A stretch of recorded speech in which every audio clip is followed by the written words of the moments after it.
우리 하나님의 말씀 보도록 하겠습니다. 하나님의 말씀은 로마서 4장 18절에서 25절 말씀까지입니다. 제가 읽어드리도록 하겠습니다. 아브라함은 소망이 없는 가운데서도 소망을 갖고 믿었습니다. 이는 내 후손이 이와 같을 것이다 라고 하신 말씀대로 많은 민족의 조상이 되기 위한 것이었습니다. 아브라함은 100세나 돼 이미 자기 몸이 죽은 것 같고 사라의 태가 죽은 것 같음을 알고도 믿음이 약해지지 않았습니다. 그는 하나님의 약속을 믿고 의심하지 않았고 도리어 믿음이 굳건해져서 하나님께 영광을 돌리고 약속하신 그것을 또한 능히 이루실 것을 확신했습니다. 그러므로 이것이 그에게 의로 여겨졌습니다. 그에게 의로 여겨졌다는 말은 아브라함만을 위한 기록된 것이 아니라 의롭다라는 인정을 받은 곧 우리 주 예수 그리스도를 죽은 사람 가운데서 살리신 분을 믿는 우리도 위한 것입니다. 예수께서는 우리의 범죄를 인해 죽음에 넘기주셨고 우리의 의를 위해 살리심을 받았습니다. 아멘. 저는 오늘 로마서 4장 말씀을 통하여 믿음이 이기네 라는 제목으로 함께 은혜의 말씀을 드리려고 합니다. 오늘 우리가 오늘 부득이하게 온라인 예배로 이렇게 영상으로 만나게 되어서 예배를 드리게 되지만 여러분들도 삶의 자리에서 정말로 주님 앞에 간절한 마음으로 또 사모하는 마음으로 이 말씀을 받으실 수 있기를 주님의 이름으로 축복합니다. 성경에 보면 많은 인물들이 등장하는 것을 우리는 확인할 수가 있습니다. 그들은 크게 믿음이 있는 사람과 믿음이 없는 사람으로 나뉘는 것을 우리는 확인할 수가 있습니다. 예를 들어 아브라함과 롯을 비교할 때 아브라함은 믿음의 사람이었고 롯은 믿음이 없는 사람이라고 우리가 이렇게 말할 수 있을 것입니다. 똑같은 사람이라도 시간과 상황에 따라 믿음의 사람과 믿음이 없는 사람으로 나뉘게 되는 것을 우리는 발견할 수 있습니다. 믿음이 없던 사울이 변하여 믿음이 있는 바울이 되었고 베드로는 믿음의 사람이었을 때 말씀을 의지해서 바다를 건널 수 있었지만 그가 주님을 의심할 때 그는 물 가운데 빠져들 수밖에 없었습니다. 우리는 오늘도 내일도 믿음의 사람이기를 기대하고 소망합니다. 이 말씀을 들으시는 모든 분들이 주의 사람이기를 또 믿음의 사람이시기를 주님의 이름으로 축복합니다. 성경이 기록된 것은 하나님과 예수 그리스도를 믿게 하려 함이다라고 말하고 있습니다. 성도를 일컬어 믿음의 사람들, 예수 그리스도를 믿는 사람들이라고 부르는 것은 성도는 예수 그리스도를 믿는 사람이다라는 것을 일컫는 것입니다. 그러면 믿음이라는 것은 무엇일까요? 성경은 이렇게 말합니다. 히브리서 11장 1절 믿음은 바라는 것들의 실상이요 라고 말합니다. 보이지 않는 것들의 증거니. 여러분 믿음이라는 것은 보이지 않는 것을 믿는 것을 믿음이라고 말한다라고 말해요. 그리고 믿음은 보이지 않는 가운데 우리의 믿음의 증거라고 성경은 말해주고 있습니다.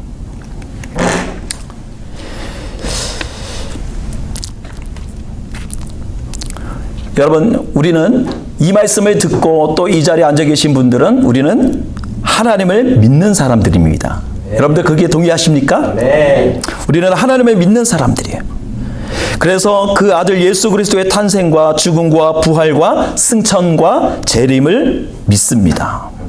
나아가 그의 약속하신 구원과 영생의 삶의 목표와 인생의 근본적인 문제뿐만 아니라 현실의 상황 속에서 생기는 모든 문제점을 예수 그리스도께 기도하고 맡기기만 하면 주님께서 이루어 주신다는 것을 우리는 확실히 믿는다라는 것입니다. 그리고 하나님의 말씀에 대하여 의심 없이 전적으로 신뢰하고 의존하고 그렇게 될 줄을 믿습니다라고 소망하고 믿는다라는 것입니다. 하나님은 믿음의 사람들을 기뻐하십니다. 그 사람을 의롭다 하신다라고 말씀하십니다. 모든 믿음의 사람들이 되시기를 주님으로 소원합니다. 오늘 성경은 믿음의 사람으로 아브라함의 예를 제시하면서 믿음의 사람이 어떻게 되어지는가, 또 우리는 어떻게 믿음으로써 이 세상을 이길 수 있는가, 우리가 믿음의 사람이 될 수 있는가를 말해주고 있습니다. 자, 그러면 우리가 너무도 잘 알고 있는 아브라함에 대해서 한번 살펴보려고 합니다. 성경에 보면 아브라함의 젊은 적의 그 시절의 이야기는 기록되어 있지 않습니다. 아브라함이 그가 하나님의 부르심을 받았을 때는 언제였나요? 아브라함의 나이가 75세, 75 years였다는 거예요. 인간의 나이 75세라면 그렇게 많지도 않고 또 적지도 않은 나이라는 것이죠. 그럴 때 하나님께서는 이제 아브라함을 부르셨다는 것입니다. 그리고 그에게 말씀하십니다. 너는 본토 친척 아비의 집을 떠나 내가 내게 지시한 땅, 약속의 땅으로 나아가라 라고 말씀하셨다는 것입니다. 약속의 말씀을 믿기는 믿고 받았기는 받았지만 아브라함에게는 그 약속에 자기가 어린 시절부터 또 자기의 부모의 터전인 삶의 터전에서 벗어난다는 것이 그렇게 쉬운 일은 아니었을 것입니다. 그러자 아브라함은 이제 아버지가 그 땅에서 죽고 난 후에 그가 이제 하나님의 말씀에 순종하여 이제 나아가는 아브라함을 우리는 발견하게 됩니다. 여러분, 생각을 한번 해봅시다. 우리가 젊을 때나 아니면 나이가 들어서 하나님의 부르심을 받는다라면, 우리가 콜링을 받는다라면 그 삶의 자리를 박차고 일어나는 것이 쉬울까요? 어려울까요? 어렵습니다. 왜냐하면 여태껏 내가 이곳에서 살았던 삶의 터전은 나의 모든 그 추억들이 있고 또 내가 그곳에서 너무도 익숙하게 모든 것을 잘 할 수 있기 때문이에요. 그리고 또 나의 아버지가 또 그랬던 것처럼 나도 장차 이곳에서 나의 삶의 모든 기반을 이곳에서 확장해 나갈 수 있기 때문에. 그런데 하나님께서는 그에게 내가 이제 본토 친척 아비의 집을 떠나 네가 오래전서부터 잘했던 오랜 어린 시절을 보냈던 그 땅을 벗어나서 새로운 미지의 땅으로 나아가라고 말씀하셨을 때 아브라함에게 있어서 그 선택은 쉽지 않았을 것이라는 거예요. 성경은 그가 약속의 말씀을 믿고 순종하여 나갔다라고 하지만 여러분, 우리에게 만약에 하나님이 그런 콜링을 주셨더라면 또 우리에게 그런 부르심을 주셨더라면 우리는 아마 쉽게 박차고 일어나지 못할 거예요. 그럴 때 그가 믿음으로써 하나님의 말씀을 순종하여 모든 자기의 가축과 가족들을 데리고 그 약속의 땅을 떠날 때에는 거기에 대해서 뭐예요? 하나님이 나의 삶을 이끌어 주신다라는 확실한 믿음이 있었고 하나님이 나의 구원자가 되시고 나의 삶의 인도자가 되신다는 확신이 그의 삶 가운데 있었다라는 거예요. 그런데 그런 그에게도 약점이 있었습니다. 그것은 무엇이냐면 아브라함이 75세가 될 때까지 그에게 아들이 없었다라는 거예요. 아들이 없었다. 그 집안에 아브라함의 대를 이을 만한 자녀가 없었다라는 거예요. 이전에만 해도 우리 한국도 그렇지만 이 가정에 아이가 없다 그러면 그 대를 이을 수 없어서 그 가문이 끊긴다라는 그런 말을 하기도 했다는 거예요. 우리의 가족이 여기서 끊기는 거구나. 더 이상 우리의 가족이 계속적으로 나아갈 수 없구나. 그런 절망감이 있었다는 거예요. 그래서 그 가정에 아이가 있고 더군다나 산에 아이가 있으면 그 가정은 축복을 받은 거고 또 그 가정이 살아남을 수 있는 유일한 방법이 될 수가 있었다는 거예요. 그런데 아브라함에게는 뭐가 없었어요? 그에게는 아들이 없었다라는 거예요. 그렇지만 하나님께서 약속하십니다. 내가 너에게 장차 아들을 주겠다라고 말씀하세요. 그렇지만 아브라함에게도 믿음이 있었고 하나님을 따르는 순종의 말씀에 순종하는 그런 마음은 있었지만 그가 실제 생활을 하고 또 그가 하나님의 오래됨을 인하여 뭐예요? 하나님이 주신 약속을 잊어버리게 돼요. 그리고 어떻게 해요?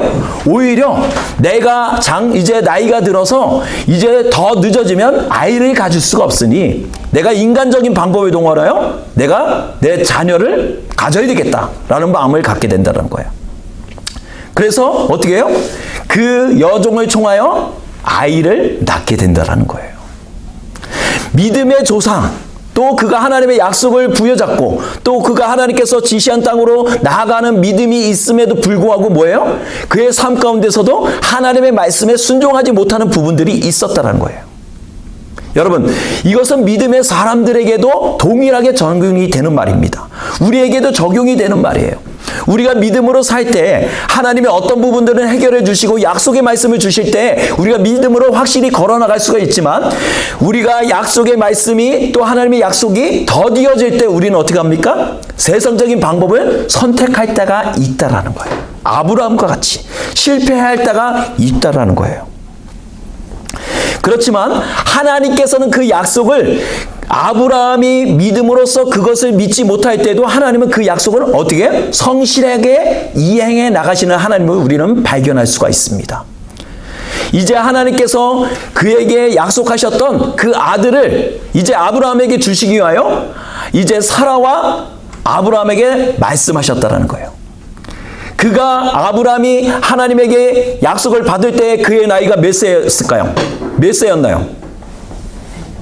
100살이었다는 거예요. 100가 됐는데 그때서야 하나님이 그에게 약속을 허락하셨다는 거예요. 여러분, 인간적으로 생각할 때 100세의 할아버지와 또 나이가 많은 아내가 아이를 가질 수 있을까요? 없을까요? 아브라함도 사라도 고개를 절레절레 했어요. 우리는 가질 수가 없습니다. 어떻게 그런 일이 있을 수 있습니까? 그렇지만 하나님은 아브라함에게 약속하셨던 약속의 아들을 허락해 주셨다는 것을 우리는 성경을 통해서 발견할 수 있습니다. 여러분, 우리의 불가능은 하나님의 가능케 하심을 가능하게 한다는 거예요. 때때로는 우리의 현실이 너무도 기가 막히고 그것이 너무도 불가능해 보일지라도 하나님의 편의 입장에서 볼 때는 그것이 불가능이 아니다라는 거예요. 우리의 불가능은 뭐예요? 하나님의 입장에서는 가능으로 보여질 수가 있다라는 거예요. 그렇기 때문에 우리의 삶 가운데서 하나님을 의지하되 하나님을 믿되 우리는 어떻게 돼요? 끝까지 변함없는 믿음으로써 하나님께 나아가야 한다는 거예요. 비가 오든 날이 좋지 않든 어떤 좋지 않은 환경을 만나든 늘 주님을 의지하고 주님을 소망하고 주님을 바라보는 믿음이 우리 가운데 있어야지 그것이 진정한 믿음이 될 수가 있다는 것입니다.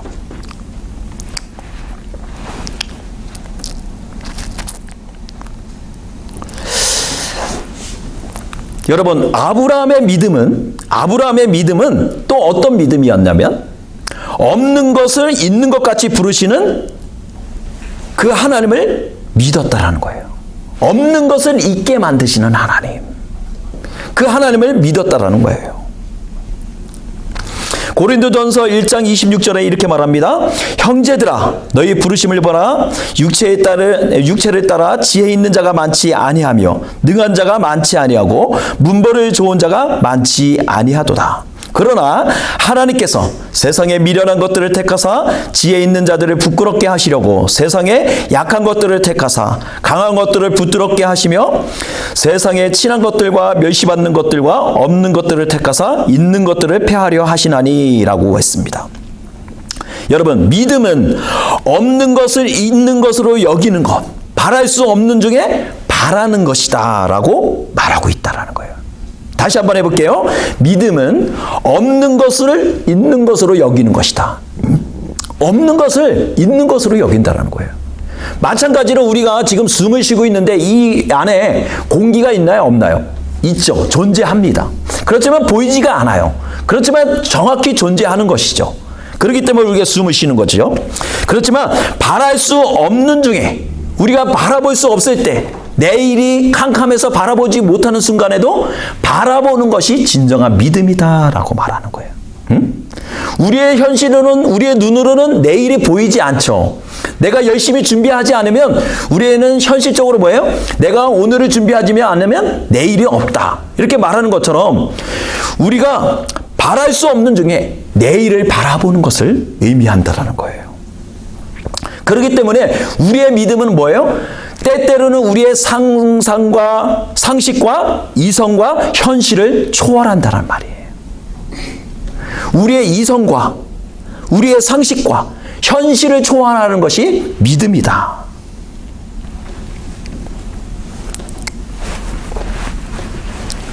우리는 어떻게 없는 것을 있다라고 말할 수 있을까요? 어떻게 불가능한 것을 가능한 것으로 여길 수 있을까요?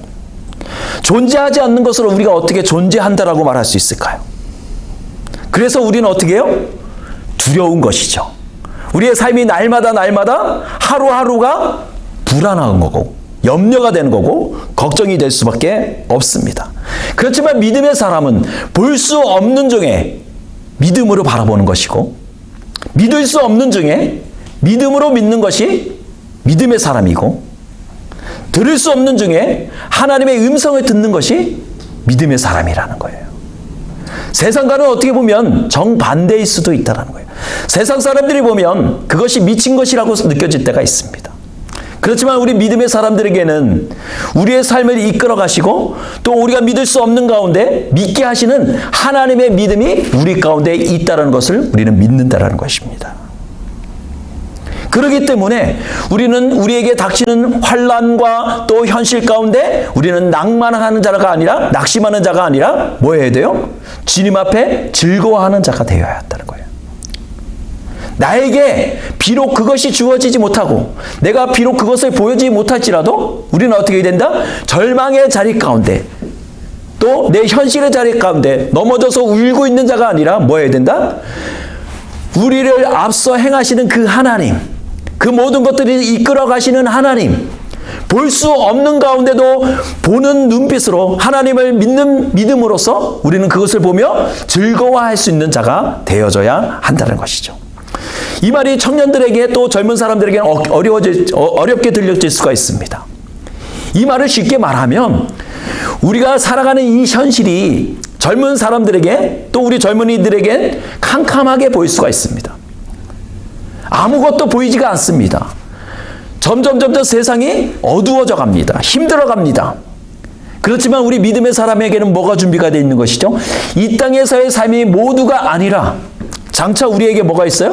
하나님이 준비된 천국이 있다라는, 하나님께서 예비한 하나님의 지상낙원이 있다는 것을 우리는 믿고 뭐예요? 기쁨으로써 우리에게 닥친 환난과 현실과 아픔과 모든 현실들을 우리가 뭐예요? 기쁨으로써 그것을 받아들일 수가 있었다는 거예요. 믿음의 선조들이 그랬다는 거죠. 그들이 예수 그리스도를 믿는 것으로 인해서 핍박을 당하고 죽임을 당할 때 그들이 기뻐할 수 있었던 이유는 뭐예요?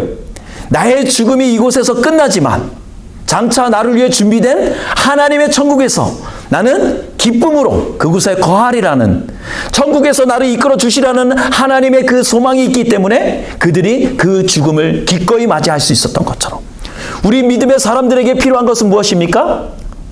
볼 수 없는 가운데, 믿을 수 없는 가운데, 예배할 수 없는 가운데 예배하는 믿음이 우리 가운데 있어야 한다는 거예요. 그러기에 아브라함이 100세라는 나이가 되어서 아이가 없음에도 불구하고 하나님이 주신 약속의 말씀을 어떻게 해요? 하나님이 이루어 가실 때 그는 그것을 두 눈으로 확인하게 되었다라는 거예요. 여러분, 이 모든 것이 어떻게 할 수 있습니까? 어떻게 그것이 가능한 일일까요? 예레미야서 32장 27절에 이렇게 말합니다. 나는 여호와여 모든 육체의 하나님이라. 내가 할 수 없는 일이 있겠느냐. 아멘. 하나님께서 모든 것이 가능하시다라고 말해요. 너희의 육체의 나이가 100세든 120세든 나는 상관없어. 내가 너에게 약속한 약속의 말씀 반드시 이루어 줄 거야. 그러면 하나님이 약속하시면 그 약속의 말씀이 어떻게 되는 거예요? 이행이 되는 거예요. 실행이 되는 거예요. 약속이 이루어지는 거예요. 동정녀 마리아가 처녀의 몸으로서 아이를 가졌을 때 그것이 가능한 일이었어요? 가능하지 않은 일이에요. 그럼에도 불구하고 뭐예요? 하나님이 그 일들을 이끌어 가시는 하나님을 발견할 수가 있다는 거예요. 인간의 불가능이 또 인간적으로 현실적으로 바라볼 때 그것이 불가능한 일들이 어떻게 되는 거예요? 하나님의 시각으로 볼 때, 하나님의 믿음으로 바라볼 때 그것이 가능케 된다는 것을 우리는 발견할 수가 있습니다. 그래서 우리 믿음의 사람들은 불가능한 것을 믿는 사람들이에요. 바랄 수 없는 가운데 바라보는 사람들이에요. 그 이상을 바라볼 수 있는 사람들이에요. 그런데 안타까운 것은 무엇이냐면 우리가 이 현실에 살면서 믿음을 가지고 사노라며 하면서도 여전히 현실만을 바라보고 내 앞의 일만 바라보며 살아갈 때 우리의 그 시각들이 좁아질 수밖에 없다라는 거예요.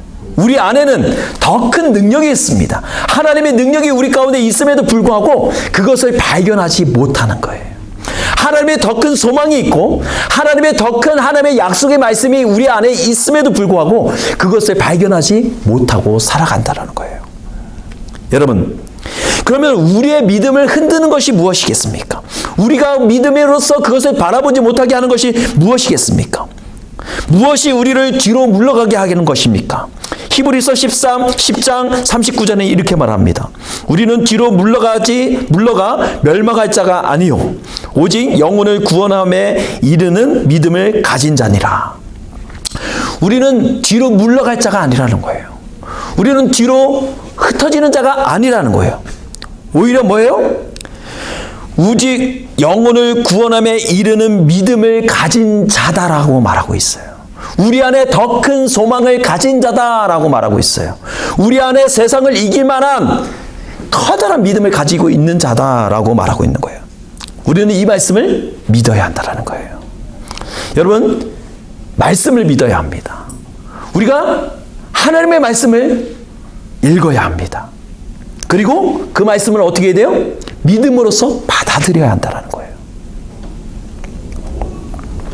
여러분, 믿음이 없으면 어떻게 될까요? 우리는 절망할 수밖에 없습니다. 그리고 이 땅을 살아가는 의미가 없습니다. 그리고 한 발짝도 앞으로 전진할 수 없습니다. 사랑할 수도 없습니다. 인생의 풍랑을 만날 때에도 우리는 좌절하며 울며 있을 것입니다. 믿음은 믿음의 사람이 서 있는 가장 강력한 에너지가 되는 것입니다. 믿음은 그 어떤 장애물도 극복하는 힘이 있습니다.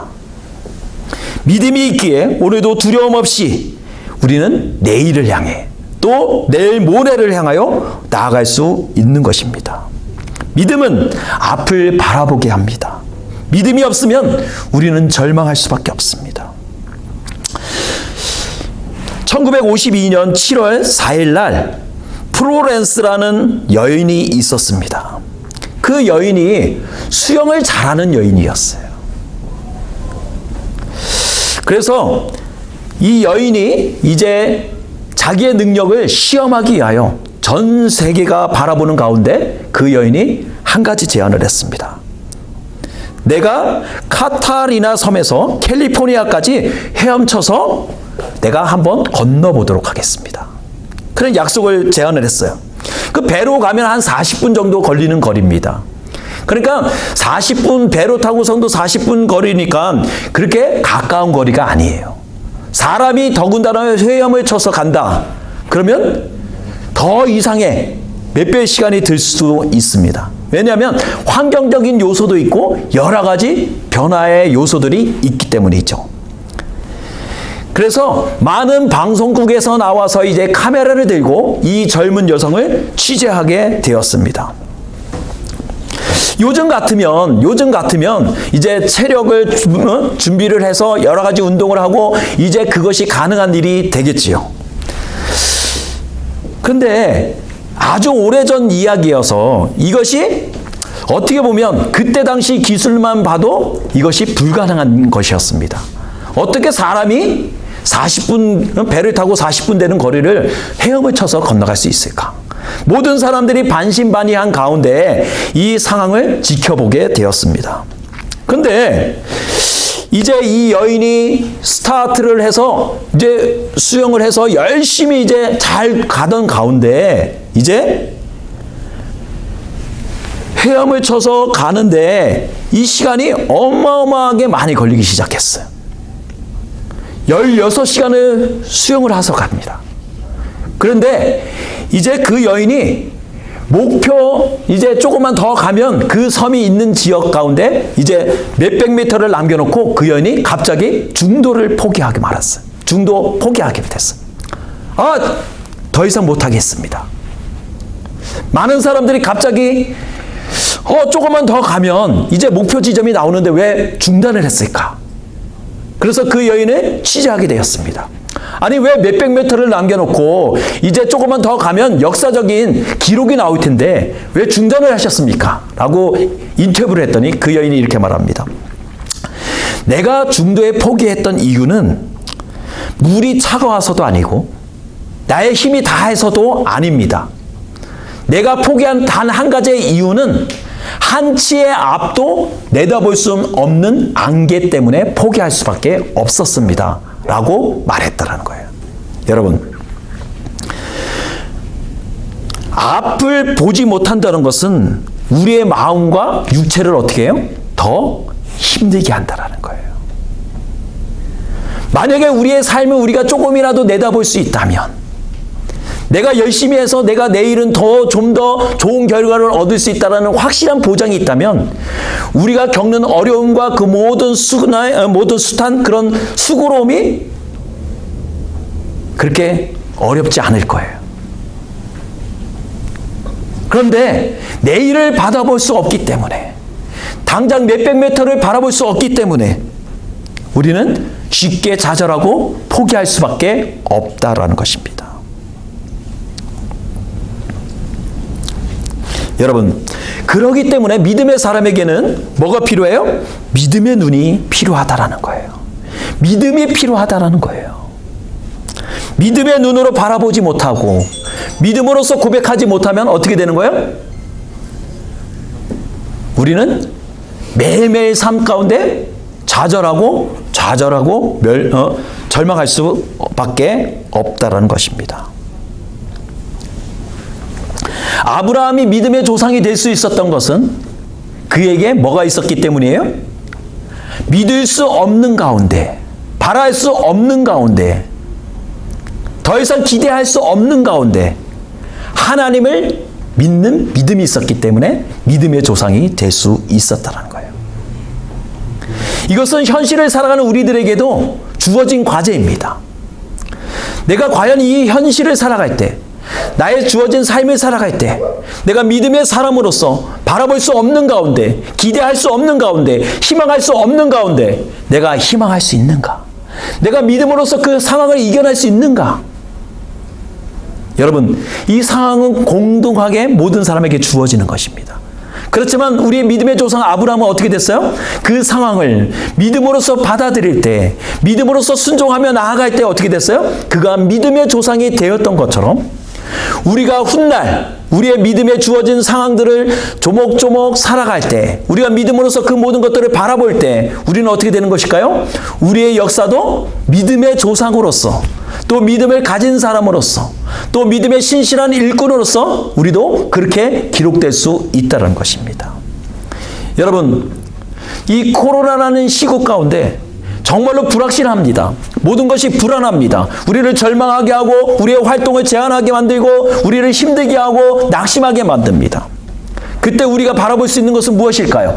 우리 안에 있는 소망이요 예수 그리스도에 대한 믿음이라는 것입니다. 우리의 믿음이 약해지지 아니하고 뭐 해야 돼요? 더욱더 우리의 믿음이 이 코로나 시국을 통해서 어떻게 돼요? 더 강해져야 한다는 거예요. 우리의 믿음이 더욱더 주님 앞에 강건해져야 한다는 거예요. 훗날 우리가 기록될 때 코로나 시국을 건너며 또 오미크론이라는 어려운 시국을 건너며 우리의 믿음이 조금도 식어지지 아니하였도다 라고 기록이 된다면, 또 하나님의 우리를 그렇게 기억해 주신다면 얼마나 기쁘고 참된 소망이겠습니까? 여러분, 우리가 이런 믿음의 사람들이 되어졌으면 좋겠습니다. 우리가 정말로 참된 믿음을 소유한 자들이 되었으면 좋겠습니다. 그래서 이 어려운 시국을 믿음으로써 이기는 사람들이 되어졌으면 좋겠습니다.